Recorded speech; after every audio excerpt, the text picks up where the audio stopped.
Hi, in front of me I have AMAZFIT Neo, and I'm gonna show you how to unpair this watch from your iPhone. First, we need to open the Zep application on our iPhone.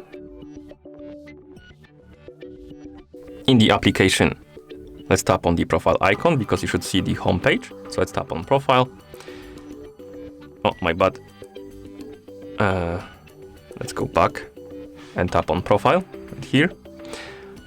On the profile page, select the AMAZFIT Neo from the list of devices.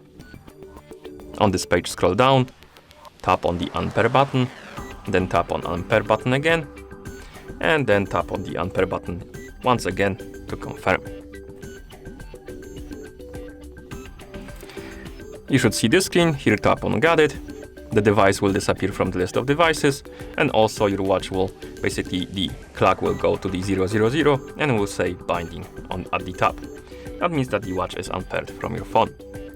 And that's how you unpair this watch from your iPhone. Thank you for watching.